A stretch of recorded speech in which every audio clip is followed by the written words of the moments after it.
¿Quieres conocer más sobre el Sendero de los Brujos? Entra a nuestra página oficial, elsenderolosbrujos.com, donde tenemos el respaldo de más de 25 años y miles de personas atendidas. Y conoce nuestro aviso de privacidad, donde nos comprometemos a tener en secreto tus datos. Donde conocerás también quiénes somos, nuestros servicios, podrás ver nuestros videos con ya más de 9 millones de reproducciones y más de 75,000 personas suscritas solo en el canal de YouTube. Y sobre todo donde podrás ponerte en contacto con nosotros, ya sea por vía WhatsApp, por medio de correo electrónico, por medio de Telegram o por Messenger. Y también visitarnos o seguirnos en nuestra página oficial de El Sendero de los Brujos en Facebook. Las siguientes son historias reales, noveladas por Giles, para 360 TV. La vieja del 4. Cuando mi madre y yo llegamos al edificio hace más de 20. La siguiente es una narración de ficción basada en mitos y leyendas de México. Que la disfrutes. A finales de 2013, hice un viaje con mi padre a Canalejas, el pueblo natal de mis bisabuelos. Mi papá tenía que ir a arreglar algunos asuntos legales correspondientes a una vieja propiedad que pertenecía a su familia. La verdad es que el pueblo no tiene mucho que mostrar. Es como cualquier pueblo de paso, de esos que se compone por una avenida principal que atraviesa todo el lugar, y alrededor tiene casas viejas. Pero entonces, yo tenía 16 o 17 años, y creía que solo iría al pueblo a aburrirme. Debido a mi insoportable actitud de adolescente y sabiendo que detestaba salir de la ciudad, mi madre me hizo acompañar a mi papá al pueblo para ver si nuestra relación padre e hija mejoraba. Mientras recorríamos la carretera, mi papá trataba de hacerme la plática, pero yo simplemente lo ignoraba, hasta que supongo que se cansó y buscó una anécdota que me animara lo suficiente como para dejar mi cara de fastidio y por fin le pusiera un poco de atención. Mi padre dijo que me contaría una historia de terror que él mismo y sus primos habían experimentado en los años 70, justo en las calles de Canalejas. Y así comenzó un horrible relato que me heló la sangre. Por el año de 1974, fui a pasar un verano a Canalejas con una tía abuela, a la que toda la familia llamaba la tía Vicky. A ti ya no te tocó conocerla, mija. Falleció por ahí del 92, cuando todavía no habías nacido. Ese año me corrieron de la secundaria, y por andar de peleonero y desmadroso, de paso me corrieron de la casa. Mis papás creyeron que como la tía abuela era muy religiosa, ella podría ponerme en cintura. La tía era oriunda de Canalejas, y era muy devota de la Virgen de la Piedrita, misma que reside en una iglesia hermosa que se encuentra en medio de un bosquecito, a un lado del pueblo. Nunca los he querido llevar ahí cuando hemos venido con tu mamá y tus hermanos, por los recuerdos macabros que tengo del lugar.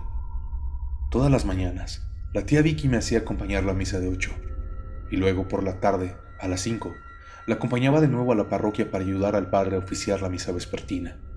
Y todavía después, nos tocaba limpiar el salón y barrer el atrio, porque siempre había muchas hojas secas y polvo. Cuando por fin acabábamos con la limpiada, la tía Vicky preparaba la merienda para el vicario, los 2 monaguillos, el padre y yo.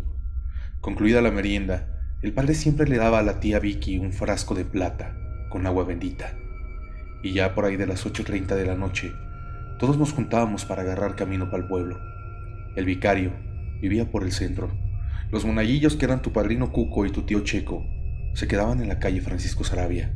Finalmente, la tía Vicky y yo íbamos hasta la otra punta del pueblo, que por entonces solo llegaba por la calle de Moctezuma. Casi en fila india, seguíamos a la tía Vicky por el bosque mientras sostenía el frasco de plata en sus manos y rezaba al mismo tiempo que iba rociando por todo el camino un poco de agua bendita. Durante las primeras semanas que pasé en Canalejas, no le di mucha importancia al frasco, porque realmente solo lo atribuía al fanatismo religioso de la tía. Un día, una de las primas de la tía Vicky, que era monja en el monasterio de Chalco, enfermó gravemente y la tía tuvo que salir de urgencia por varios días a cuidarla. La tía Vicky se fue un miércoles al mediodía dejándome con toda la casa para mí solo. Sin embargo, en Canalejas no había mucho en qué entretenerse para un chamaco de ciudad como yo, así que me la pasé viendo tele y llegada la tarde, más por aburrición que por otra cosa, me fui para la iglesia a ayudar a los deberes. Ayudé al padre a vestirse para oficiar la misa y abrí las puertas en punto de las 6 para que entrara la gente. Cuando se acabó la misa, nos pusimos a hacer limpieza y al final, sin haber quien hiciera la merienda en la ausencia de la tía Vicky, el padre me llamó a su despacho para darme un billete de 10 pesos y me dijo: anden ya a sus casas, hijo, que se hace tarde. Por ahí pasan a la panadería y le compras algo a los muchachos para su merienda. El vicario y yo nos quedaremos a revisar algunos de los sermones para la semana. Yo me emocioné un buen con el dinero. En ese entonces, con un billete de 10 podíamos cenar quesadillas los tres y tomarnos un refresco bien frío para bajarlas. Es más, hasta para una cajetilla de cigarritos nos alcanzó. De la alegría, casi le arrebaté el billete de la mano al padre y me eché a correr para encontrarme con Cuco y Checo. No fue hasta que casi salimos del atrio que vimos venir al vicario corriendo, todo agitado. Me entregó el frasco de plata con agua bendita y yo, muy sacado de onda, le dije: ¿y esto? El vicario me dijo: es agua bendita, es para que no les vayan a meter un susto por el camino, que ya está muy oscuro. Acuérdate que tienes que rezar el Ángelus mientras tiras algunas gotas por donde vayan caminando. La verdad, no le di mucha importancia. Tomé el frasco y lo metí en la bolsa de mi pantalón. Los chavos y yo nos fuimos riendo y jugando mientras caminábamos. Llegamos hasta el final de la vereda sin ningún problema y luego pues nos fuimos a cenar. Cuando entré a la casa de la tía Vicky, saqué el frasco de plata de la bolsa de mi pantalón y lo puse junto con mis llaves en la mesita de la entrada y me fui al cuarto a ver tele, hasta que me agarró sueño y me quedé dormido. A la siguiente mañana me dio flojera levantarme temprano para ir a la misa de las 8. Dormí hasta mediodía y luego perdí el tiempo hasta la tarde, que fue hora de ir a la iglesia a hacer los deberes. Cuando llegué, al entrar a la vicaría para ayudar al padre, enseguida preguntó por el frasco de agua bendita de mi tía, a lo cual simplemente le dije que por salir con prisa lo había olvidado en la casa. El padre me miró con preocupación y me gritó que en ese momento me regresara a la casa por el frasco, ya que era de vital importancia para el regreso de todos por la noche. Como buen adolescente rebelde, hice berrinche y le dije a Checo que ayudara al padre a terminarse de poner la sotana, y salí corriendo de la iglesia. Al llegar a la casa de la tía Vicky, por flojera, mejor me senté a ver la tele, hasta que más o menos calculé la hora en que todos saldrían de la iglesia para regresar a sus casas. Así que por ahí de las 8 de la noche, tomé el frasco de plata y agarré camino para la iglesia. Cuando llegué a la vereda que atraviesa el bosque, miré cómo el camino que conducía a la capilla se miraba muy oscuro, al punto de que las copas de los árboles parecían fauces que devoraban la pequeña vereda de grava roja. Me eché a correr por el camino. Ya iba apurado, porque seguramente el padre y los chavos estarían bien enojados de que no había llegado a tiempo. No habían recorrido los primeros metros cuando escuché galopar a toda velocidad de un caballo viniendo por la vereda. Me hice a un lado, pero algo de la gravilla que salpicó por el camino me cayó en los ojos. Fue como si una ráfaga de viento muy fuerte y que solo duró un par de segundos levantara todo su alrededor. El polvo tal vez me entró en la boca y enseguida empecé a toser y a tallarme los ojos. Justo cuando pasó a mi lado el caballo aquel, relinchó y escuché cómo el jinete le ordenó que se detuviera. Más que miedo, sentí coraje por la prepotencia del tipo del caballo. Continué tallando mis ojos y al final pude distinguir un poco el camino. Al fondo vi las luces de la iglesia, que se miraban tan lejanas, pareciendo estar a kilómetros de distancia en vez de a tan solo unos metros. Me molesté al grado de mentarle su madre al cabrón del caballo y le exclamé que se fijara en el camino, porque casi me había atropellado. Fue entonces cuando escuché cómo el caballo dio vuelta y su jinete tiró una carcajada. No puedo explicarlo sin que suene como una fantasía. Cuando aquel infeliz se carcajeó, pareció que todo lo que estaba en el bosque retumbara y que los árboles bailaran con el viento que cargaba su risa. Sentí cómo su voz me llegó hasta los huesos, helándome por dentro. Traté de echarme a correr a la iglesia mientras les gritaba a Checo y a Cuco que me ayudaran. Hija, ¿alguna vez dormida has sentido como si te quedaras sin poderte mover? ¿Como si tus gritos no salieran de tu boca? Bueno, justamente ese momento pareció ser así. Pero lo peor era que estaba en mis 5 sentidos. Gritaba con todas mis fuerzas y parecía que el bosque y el eco del jinete aquel se tragaban mi voz. De veras que gritaba con todas mis fuerzas. Y lo peor de todo es que no tardé mucho en darme cuenta que por más que corriera, no estaba llegando a ninguna parte. Era como si alguna fuerza invisible me aprisionara en ese lugar. Ya tenía 15 años para entonces, y como si fuera un chamaquito de 6 me eché a chillar y comencé a temblar de desesperación. Fue como si las leyes de la realidad en la que vivimos de pronto no funcionaran. Escuché los cascos del caballo parando justo junto a mí, y hasta la fecha no sé cómo explicar lo que vi. Era un caballo negro azabache, gigante, como de la altura de un camión, con una melena espesa que brillaba con la luz de la luna. Pero lo más macabro de todo es que no tenía ojos. Aunque algo parecido a cuencas oculares estaban ahí, solo tenía carne negra y podrida dentro de ellas. Empecé a sudar mientras mi cuerpo se engarrotaba, porque te juro por mi madre que al momento en que la cabeza del caballo quedó a mi lado, ya no pude mover ni un solo dedo. Repentinamente, como si fuera un pinchazo de dolor, sentí una mano gigante que me tomó por el hombro, depositando todo su inmenso peso sobre mi cuerpo. Mis huesos se estremecieron por su aplastante fuerza.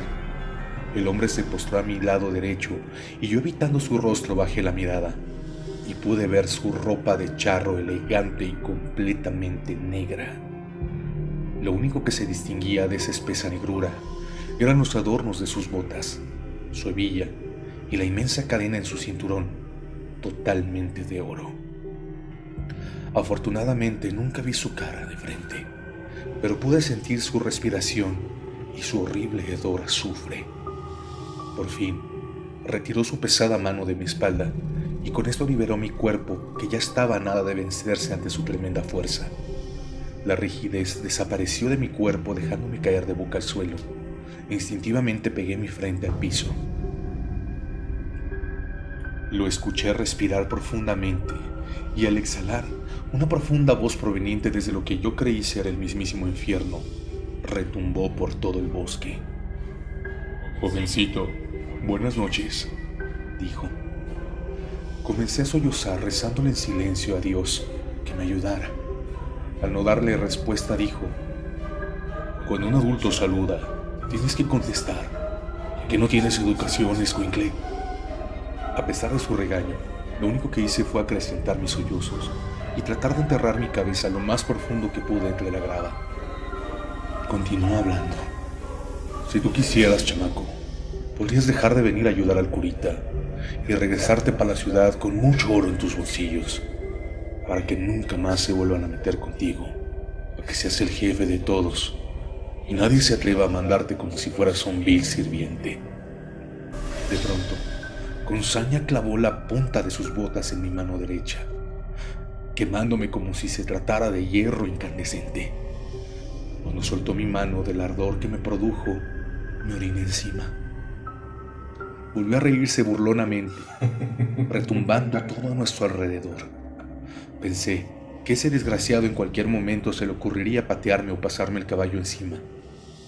Instintivamente, abracé mis piernas con la poca fuerza que me quedaba, protegiéndome, esperando lo peor. Fue entonces cuando palpé por fuera de mi pantalón el divino frasco con agua bendita que llevaba en mi bolsillo. Al tocarlo, sentí como si una fresca sábana de agua aliviara mis heridas, y recordé a la tía Vicky y las palabras del vicario incitándome a rezar el Ángelus, que gracias a que mis papás me obligaron a hacer la primera comunión, me sabía de memoria. Los dos nos congelamos por un instante. Él, al darse cuenta de que en mi bolsillo llevaba agua bendita, y yo, al finalmente tener un poco de esperanza para salir de allí con vida. Una vez más, lo escuché caminar, pero esta vez retrocediendo para luego montar su caballo, no sin antes decirme: «Está bueno, escuincle.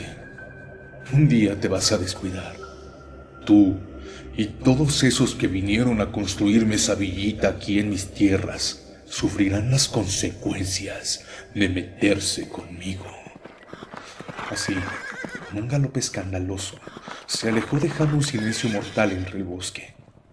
Aún temblando del miedo y angustia, con mucho dolor me pude poner de rodillas y por fin abrí mis ojos para encontrarme con todo el camino lleno de inmensas marcas de las herraduras del caballo, de aquel maldito jinete que había estado a punto de llevarme directamente al infierno.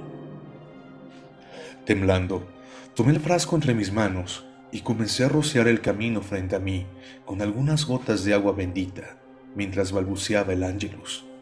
Creo que aquel medio kilómetro que recorrí entre la negrura del bosque hasta el atrio de la iglesia me pareció como si hubiera caminado por días enteros. Y justo en la entrada vi como Checo y Cuco corrieron hasta mi lado al verme aparecer entre los árboles. Ya, por fin sintiéndome en suelo bendito, me desplomé perdiendo todo el sentido. Hasta la fecha, no sé bien cuántos días dormí, pero lo que aún recuerdo claramente es el dolor y las pesadillas interminables que vinieron después de aquel horrible encuentro.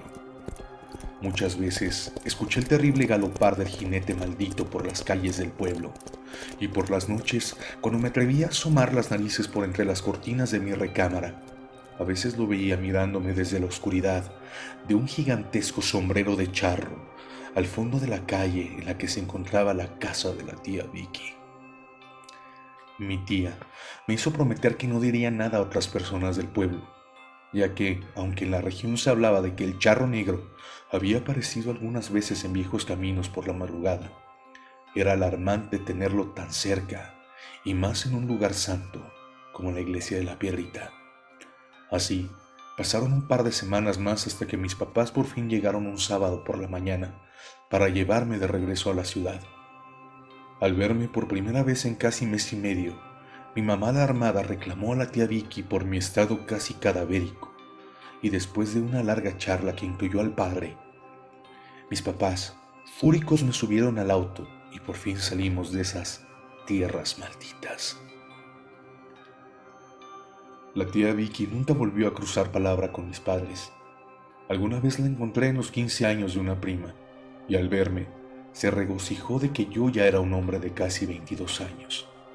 Enseguida, me pidió ver la quemadura en mi mano derecha, misma que con los años cicatrizó, tornando la piel a su alrededor desagradablemente negra.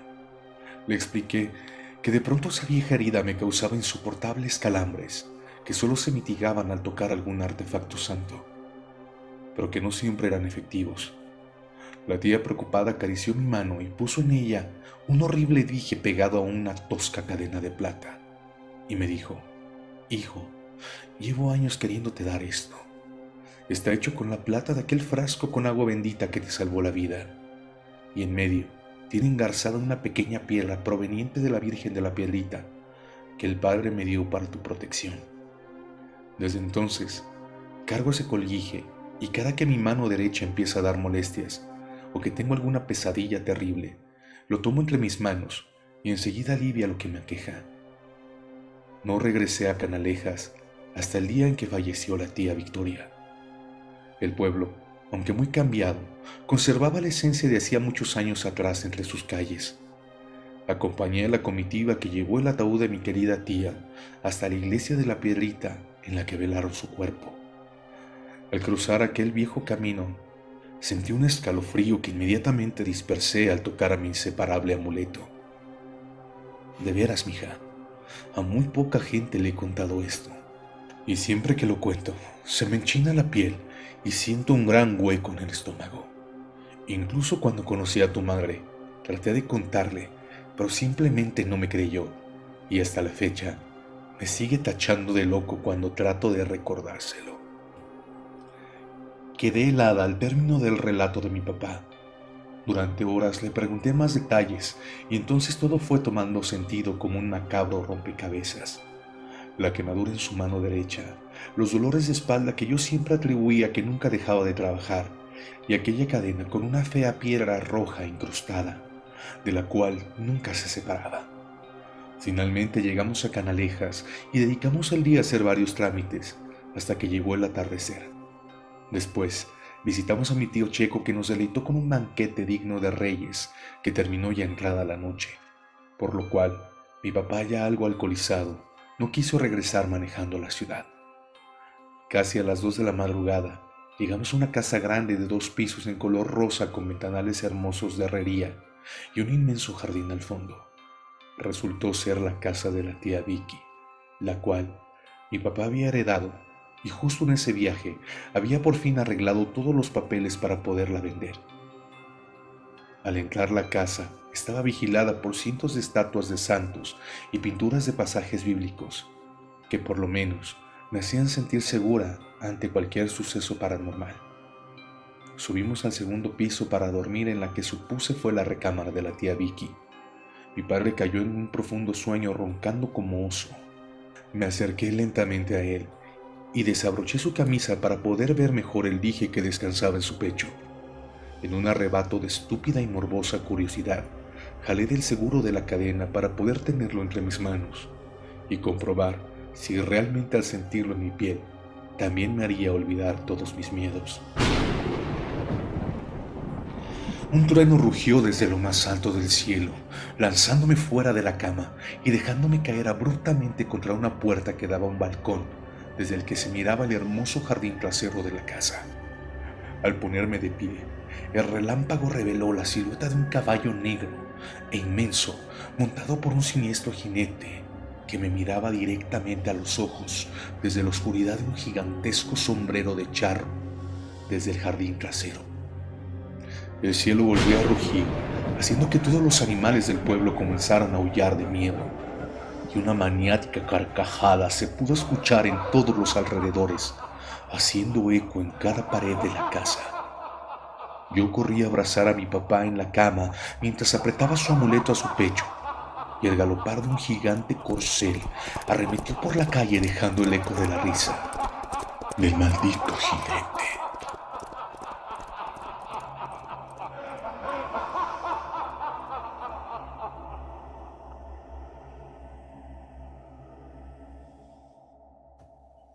¿Qué tal, humanos infelices? Soy Geles. Quisiera invitarlos a que pasen por nuestras redes sociales. Nos pueden encontrar en Facebook como 360TV, como Historias Cortas de Terror. Tenemos una página en Facebook y una comunidad con más de 12,000 miembros para su deleite. Así es que si tienen alguna historia que quieran compartir con nosotros y la convirtamos en narración, siempre va a ser bienvenida. Los esperamos y gracias por escuchar.